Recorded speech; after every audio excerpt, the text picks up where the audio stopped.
momento, vamos fazer o nosso evangelho, hoje estudando o capítulo 1. Não vim destruir a lei. Jesus dizendo, não vim destruir a lei, mas cumpri-la. E a gente vai abordar especialmente a fala de Erasto, discípulo de Paulo,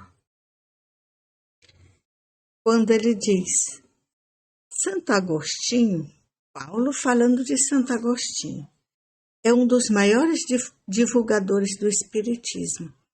Ele se manifesta por quase toda parte, e a razão disso a encontramos na vida desse grande filósofo cristão. Ele pertence à vigorosa falange dos pais da Igreja, que a cristandade deve muito. Quando em meio aos seus desregramentos, porque na juventude ele viveu todo tipo de experiência, assim, foi muito, se permitiu, né, a esbanjar as afoitezas das experiências. Então ele disse aqui, o Erasto, quando Santo Agostinho, em meio aos seus desregramentos, sentiu na própria alma a estranha vibração que o chamava para si mesmo, e lhe fez compreender que a felicidade não era daquele jeito, não estava naqueles prazeres enervantes e fugidios. Quando, enfim, na sua estrada de Damasco, ouviu algo semelhante àquela voz que chamara o Saulo, Saulo, Saulo, por que me persegues? E que era o Cristo. Ele se tornou, depois do chamado que foi feito a ele, um dos maiores e mais firmes pilares do Evangelho. Podemos ler nas Confissões de Santo Agostinho as palavras proféticas, características que ele pronunciou quando ele perdeu a mãe dele, Santa Mônica. Ele disse, estou certo de que minha mãe virá visitar-me e dar-me os seus conselhos, revelando-me o que nos espera da vida futura. Que lição nestas palavras, diz Erasto, e que brilhante previsão Agostinho fizera da doutrina espírita. É por isso que hoje, vendo a chegada da divulgação desta verdade, que é o Espiritismo, que Santo Agostinho havia pressentido, ele mesmo hoje, como espírito, é seu ardente propagador e multiplica a sua voz como puder para atender a todos que o chamam. Bonito, não é? É o item 7 do capítulo 1. Hoje a gente vai estudar Reencontro, o capítulo 5 E a Vida Continua, que é o romance que a gente estuda todo domingo. Vocês lembram? Uma mocinha de 24 a 26 anos, por aí, estava com uma doença na suprarrenal, uma doença grave, que tinha pouca possibilidade de sobrevivência. E se reencontra numa estação de águas em Poços de Caldas, com um homem muito mais velho, um rapaz mais velho que ela, que também estava com a mesma doença. Eles não dizem exatamente a doença, só dizem que tinha um tumor na suprarrenal. Esse era um dos sintomas da doença.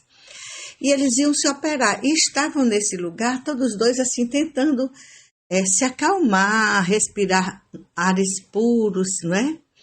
Porque tinha alguns sintomas assim de respiração também, essa doença deles.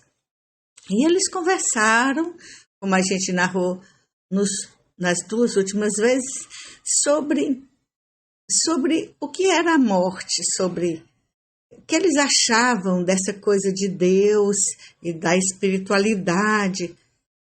Ele disse que não acreditava muito, embora estivesse estudando a filosofia espiritualista. Ele não falou espiritismo, mas quando ele descreve o tríplice aspecto, o corpo espiritual e o espírito, a gente vê que ele lia alguma coisa assim.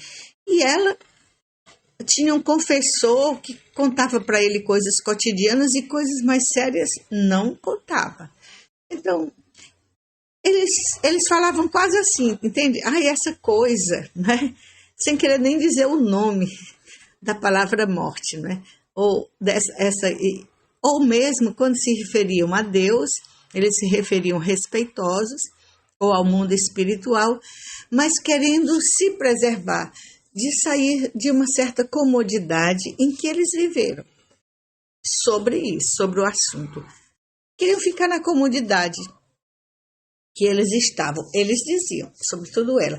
Ele dizia que estava estudando, mas que não tinha feito progressos com relação a sentir assim nascer-lhe a fé.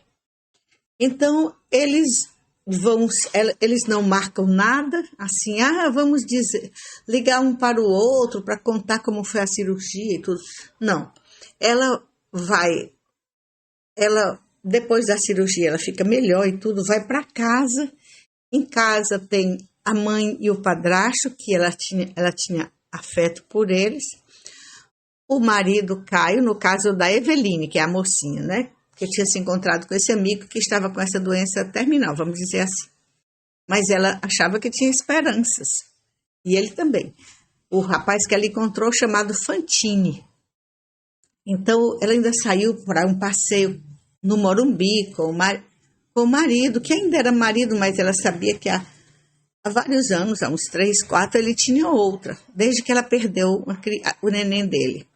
E aí, eles tentaram, assim, ele já sabendo que ela não tinha chance quase nenhuma, fez o desejo dela de sair com ele, e eles como que se encontraram, assim, num certo namoro, assim, foi uma coisa rápida, mas foi, vamos dizer, acomodou também algumas sensações de sofrimento que ela vivia. E já depois de tudo, agora a gente vai ver o reencontro da Eveline com Fantini no mundo espiritual. Bom, gente, eles morreram, como se diz, ou desencarnaram, porque ninguém morre, o espírito é imortal e tem um corpo espiritual. Mas eu vi poucas coisas tão claras com relação à dificuldade que o mundo espiritual tem, quando a gente tem zero compreensão sobre o que nos acontece depois do desencarne. Ou não quer ver e tem muita dificuldade de ver. Porque eu imaginei aqui lendo, eu achei belo a descrição, bela a descrição da situação dela, da expectativa, dos sentimentos que ela vai vivendo, de descoberta, de autodescoberta, de curiosidade, ao mesmo tempo, às vezes, de rebeldia. Isso a gente se identifica também. Mas é surpreendente ver, se colocar na pele de quem está lá cuidando dessas pessoas, como é difícil. Como é difícil para eles, não podem dar todas as informações direto, e ao mesmo tempo, quando eles vão dando aos poucos, justamente por cuidado e por extremo amor, as pessoas se revoltam, não compreendem. Então, nós vamos ver passo a passo. Hoje a gente vê um capítulo, embora eu tenha vontade de chegar no outro, mas não dá, porque ele é muito precioso e eu vou tentar manter o possível do texto do André Luiz, né? Então, veja os passos. Ela despertou num quarto espaçoso, com 2 janelas que deixavam ver o céu. Ela acordava de um sonho profundo, pensou. Percebeu logo que queria se lembrar de alguma coisa de antes. Mas essa percepção dela foi vindo vagarosamente. De começo, ela lembrou. Já sei. Eu tive como que uma síncope. Porque ela passou mal quando ela saiu para esse passeio do Morumbi. Ela ficou bem no outro dia, mas de noite, a tal da melhora da morte, que o povo diz, né? Ela ficou bem, foi para esse passeio, no outro dia passou o dia bem. E de noite teve uma crise muito forte. Foi aí que ela desencarnou. Só que ela não sabe que foi o desencarne. Aqui ela vai descobrir que teve uma crise. Ela disse, eu sofri uma espécie de síncope e a partir daí eu vi um mundo exótico de imagens, Por que exótico? Não é porque ela disse, porque essas imagens me faziam regredir na estrada das minhas próprias lembranças. Aquela visão panorâmica da vida, não é? Ela via a reencarnação dela desde quando ela nasceu. Ela achou que isso era uma coisa, como era informação que ela não tinha, ela achou que aquilo fazia parte daquela crise que ela teve. Não deixa de ser, não é? E ela recapitulou, então, todas as fases de sua curta vida. Voltara no tempo, reconstituíra todos os dias vividos, a ponto de se ver até com 2 anos, no dia da morte do seu pai. Os vizinhos correndo para ver o que acontecera, as pessoas também. Então, ela vira tudo isso.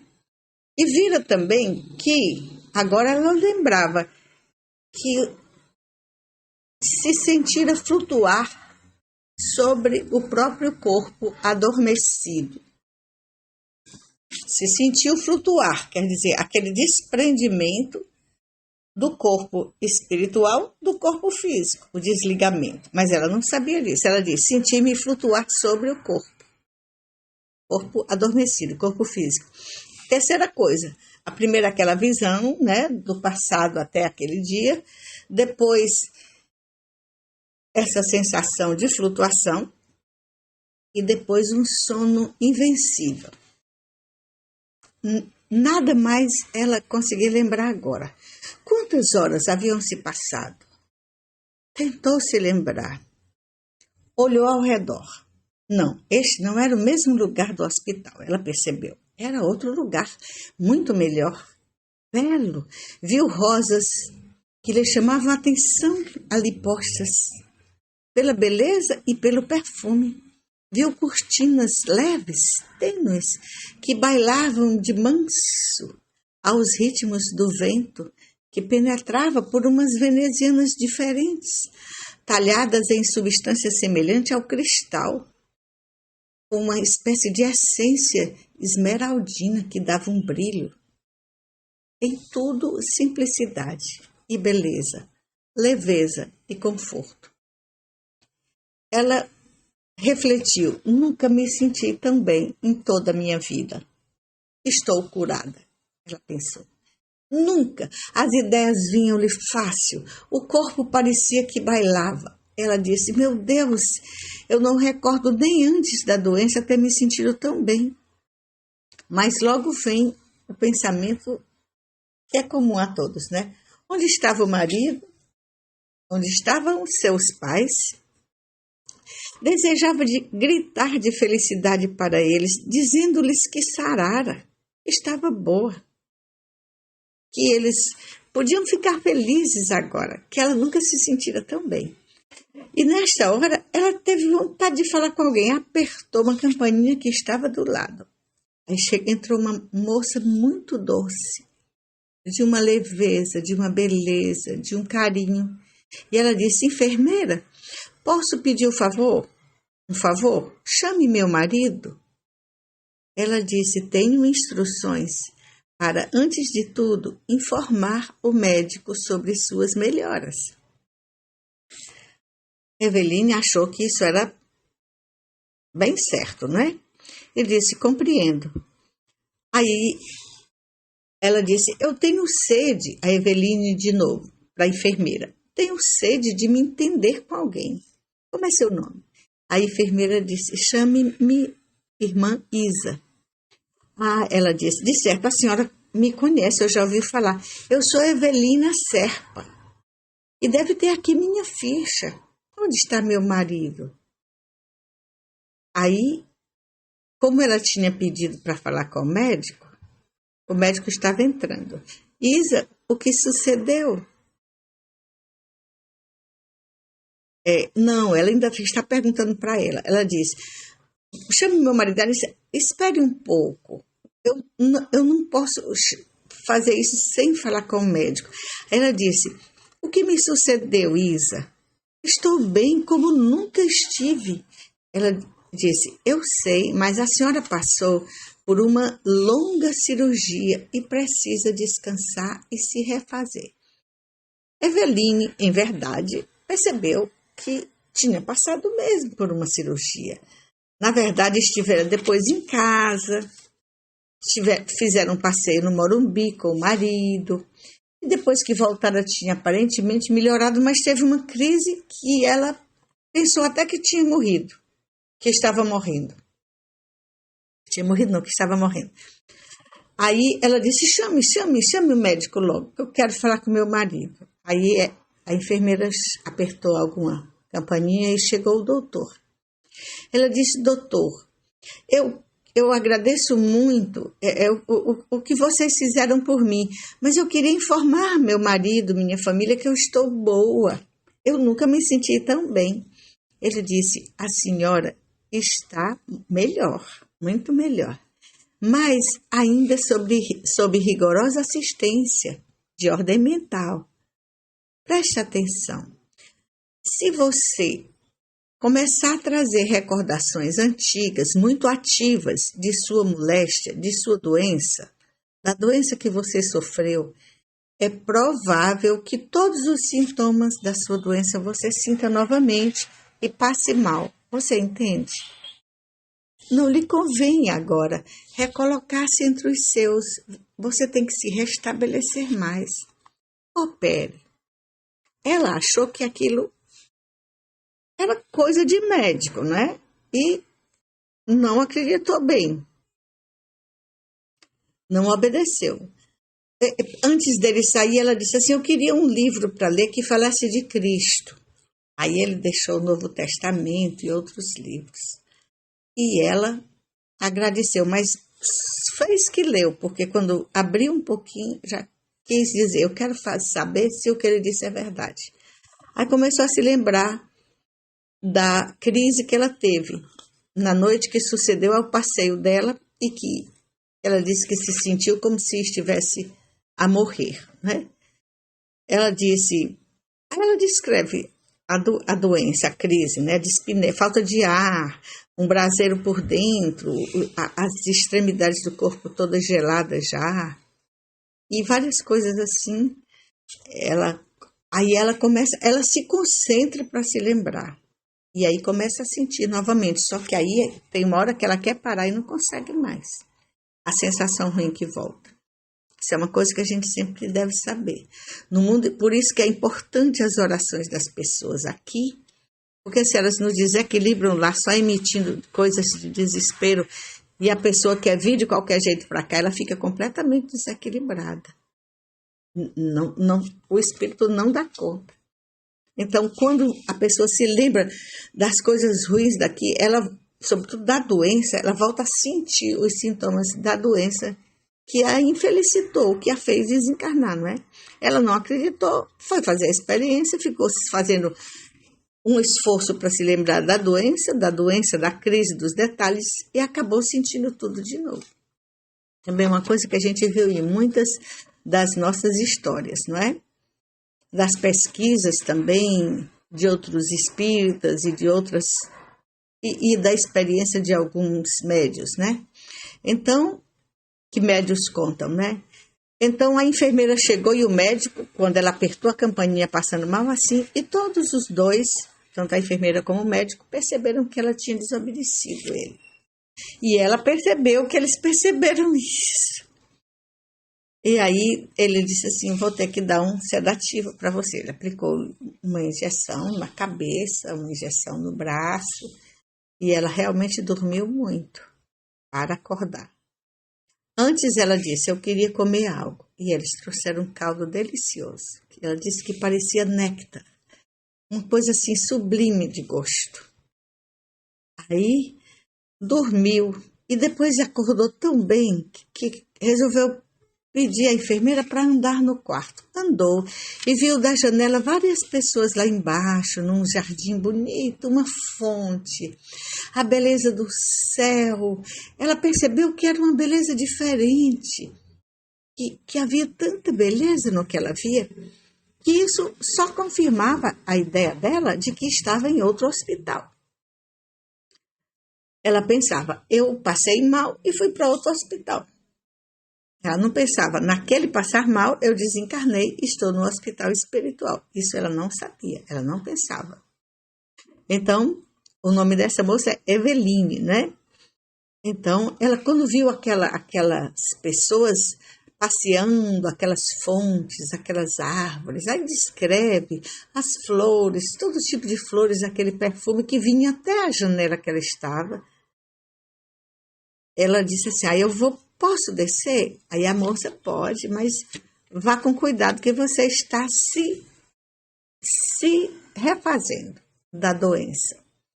Aí quando ela desceu, ela sentou-se e disse, pensou, eu tenho tanta sede de conversação.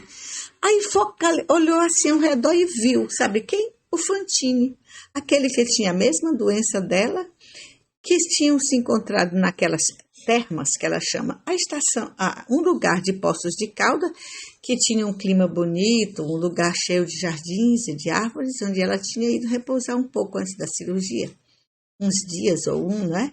E tinha encontrado ele e falaram das perguntas espirituais que eles queriam, que eles estavam começando a se fazer, embora nenhum aprofundasse muito.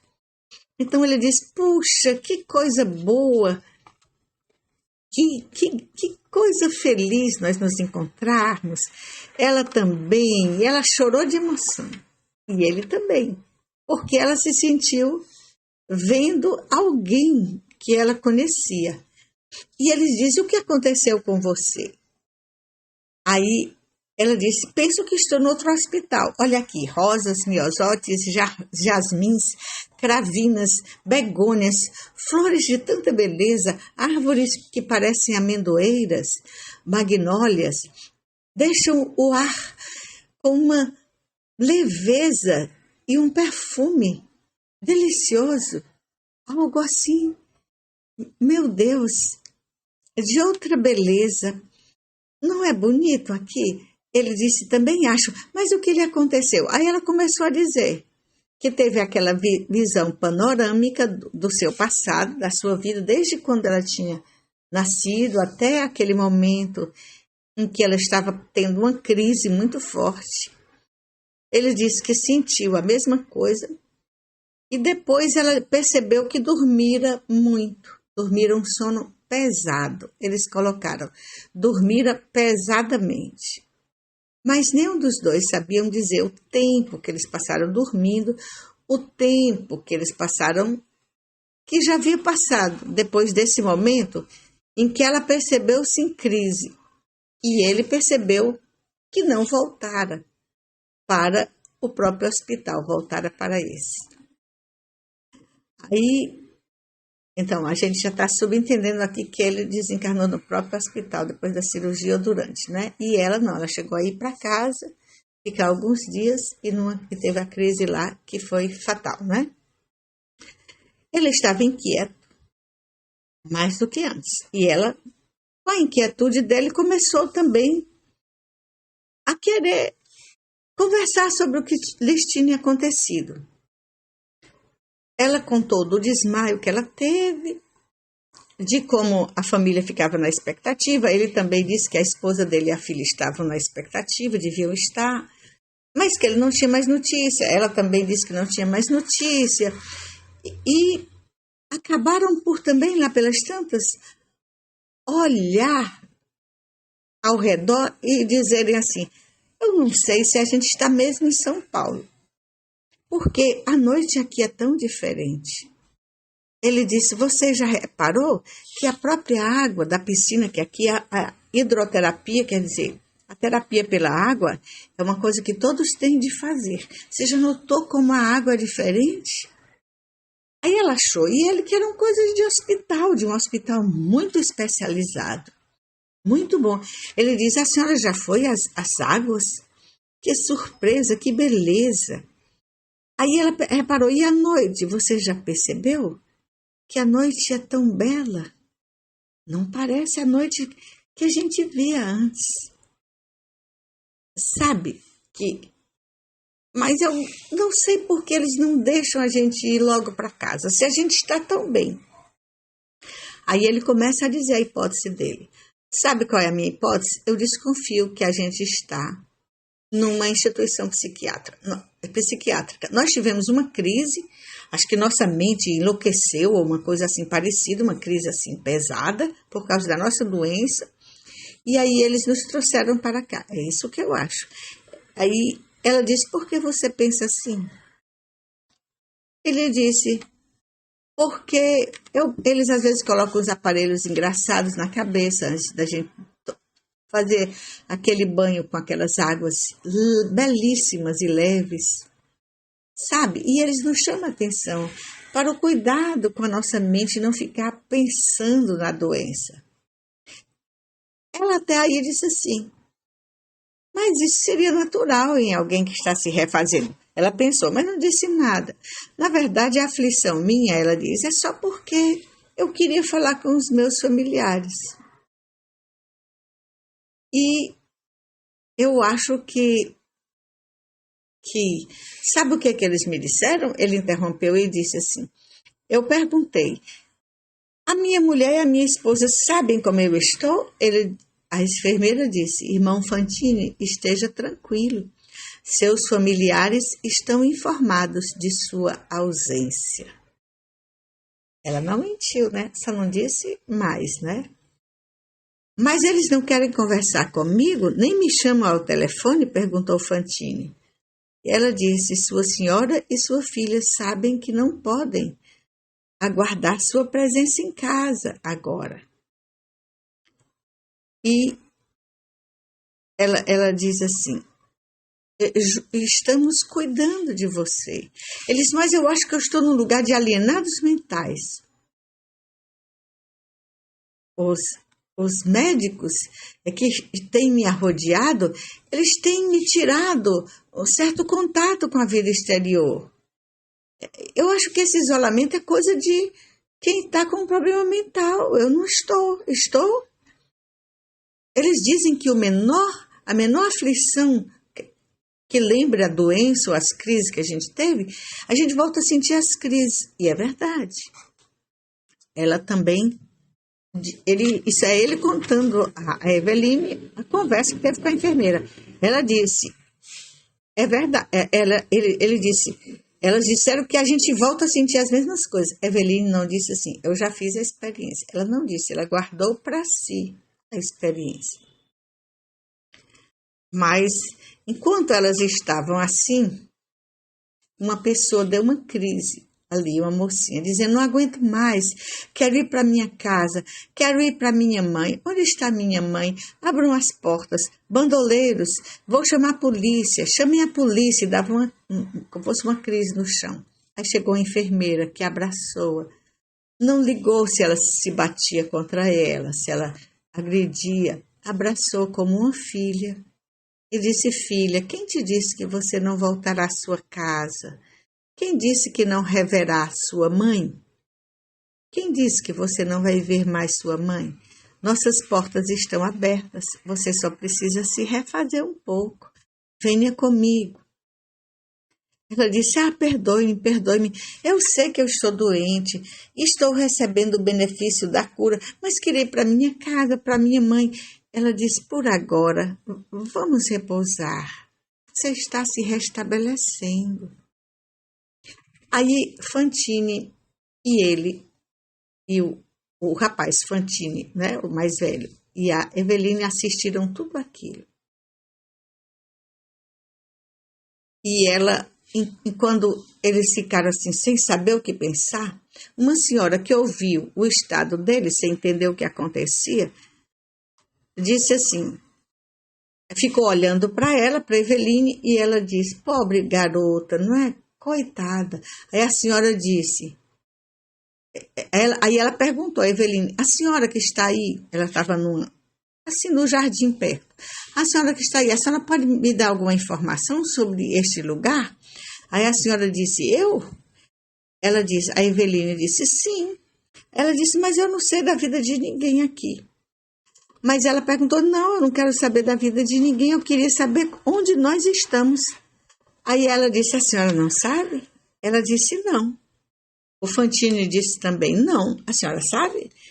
Ela disse, sim. nós estamos todos mortos, já não somos habitantes da terra. Fantine suou frio, tirou o lenço do bolso e Eveline cambaleou, já desfalecendo.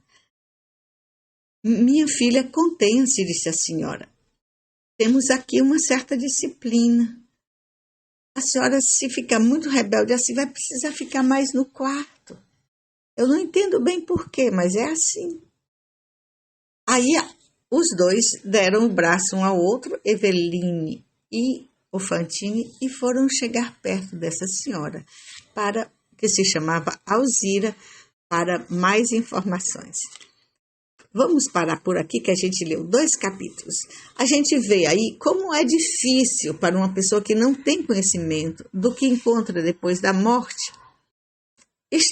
Mesmo que tudo lhe esteja sorrindo, o hospital, as pessoas tratando a pessoa bem para ela se recompor, para superar aquela fase inicial que basta se lembrar da doença que volta tudo, que é uma fase, vamos dizer, de quem está ainda em convalescência no mundo espiritual, ainda está se refazendo, não é? E eles têm que ter cuidado com isso, para que a pessoa não sofra mais. O médico disse para ela, se você se lembrar, ficar pensando assim, você vai ter uma crise e a gente quer evitar que você sofra mais. Eles fazem tudo isso para evitar que a pessoa sofra, mas as pessoas não interpretam assim. Então ficam revoltadas contra o ambiente que tem toda uma gestão, toda uma forma de conduzir esse saber para pessoas que eles já sabem pela história pessoal, que não têm um conhecimento prévio, capaz de saberem de repente que estão no mundo espiritual, que não podem ir para a Terra agora, que precisam se restabelecer. Essa informação, às vezes, eles não suportam. E quando há uma informação muito precipitada, eles podem ter um processo mesmo de loucura, ou de abatimento, ou de rebeldia, que eles têm limites para controlar. Existe o livre-arbítrio, né? Então, vamos ficar aqui vendo como é importante a gente ter uma ideia de Deus que nos mostra que Ele é sábio, que antes da gente julgar as situações da pior forma, nós devemos conhecê-las com profundidade, saber o que podemos aprender, em que podemos cooperar. E assim, a gente, como o assunto de hoje, de Santo Agostinho, que era católico, era um padre, disse, eu sei que a minha mãe, Santa Mônica, ela vai vir me dizer como é o mundo espiritual, porque eu sei que ninguém morre e sei que ela vai me contar. Quer dizer, ele admitia já ali naquele tempo a informação mediúnica, né? Então, vamos abrir o coração para estas informações, sem achar que isso é uma coisa ruim, mas que isso faz parte da vida, que nenhum de nós vai deixar de viver esta passagem. E que se a gente se prepara sabendo de algumas coisas, é como você ir para um país novo, diz o próprio Kardec, em que você sabe as ruas, sabe como é que as pessoas se vestem, sabe os hábitos, sabe os costumes, sabe algumas coisas que vão lhe deixar mais seguro, mais à vontade, mais leve, mais aberto, mais afável, né? Mais com desejo de cooperar. Embora tudo isso dependa fundamentalmente da nossa evolução espiritual. Isso é bom dizer. Então vamos ficar por aqui com Cristo sempre. Muita paz.